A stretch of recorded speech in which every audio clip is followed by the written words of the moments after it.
Hello मेरे प्यारे दोस्तों, मेरे चैनल में आप सभी का स्वागत है। आज मैं आप सभी के लिए दम आलू की करी की रेसिपी लाई हूँ। तो चलिए वीडियो स्टार्ट करते हैं।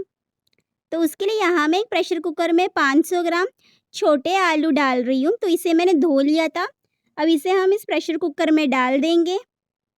अब हम इसमें 2 गिलास पानी डाल देंगे। साथ ही आधी छोटी चम्मच नमक भी डाल देंगे। तो नमक डालने से क्या होगा, आलू प्रेशर कुकर में टूटता नहीं है। अब हम रबर, ढक्कन और सीटी लगा देंगे, बिल्कुल ऐसे। और एक सीटी मध्यम आंच में पकाएंगे। सिर्फ एक सीटी, उससे ज़्यादा नहीं पकाना।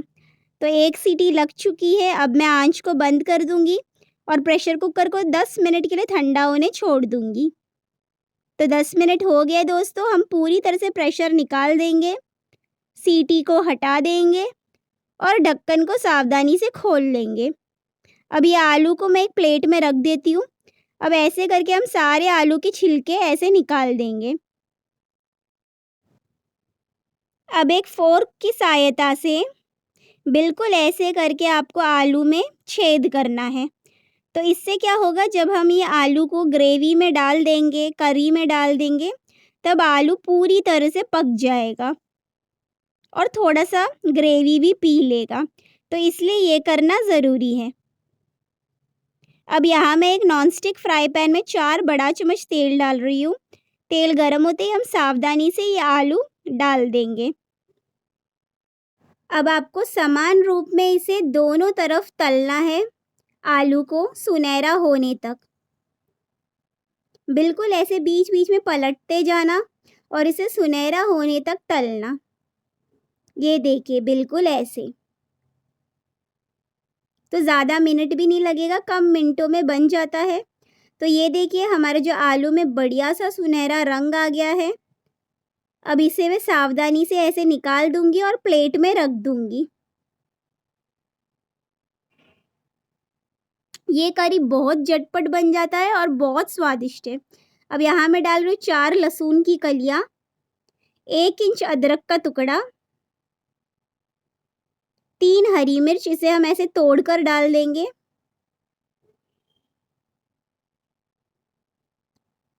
साथ ही 2 मध्यम आकार के मोटाई में कटे हुए प्याज।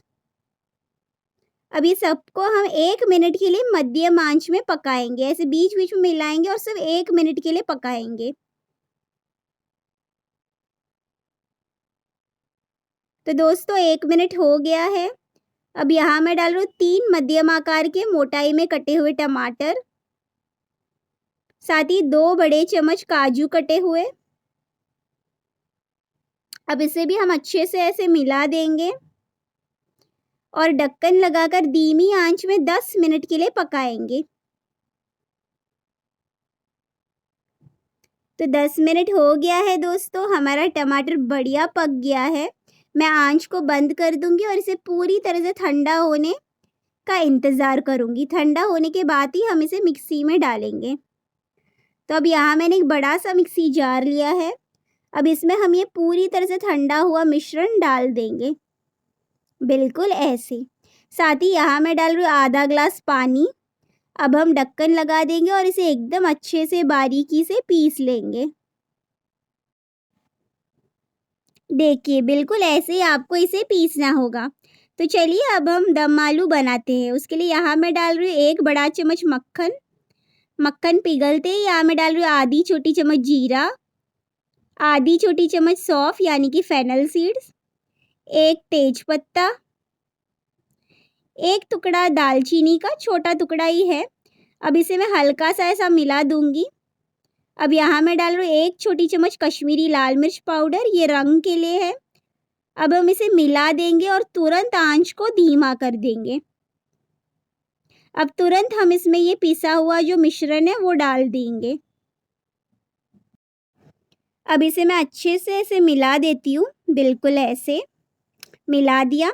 अब मैंने क्या किया, ये जो मिक्सी जार है इसमें मैंने 1.5 गिलास पानी डाल दिया था, उसे हाथों से अच्छे से मिक्स कर लिया था, वो मैं यहाँ डाल रही हूँ। तो कुछ भी वेस्ट नहीं होगा। साथ ही यहाँ मैं डाल रही हूँ 3 बड़े चम्मच दही, इसे ऐसे फेंट कर डाल देंगे और आंच को धीमा ही रखना। अब इसे मैं अच्छे से ऐसे मिला दूंगी। मिला दिया। अब इसमें हम ये जो तला हुआ आलू ये हम इसमें डाल देंगे।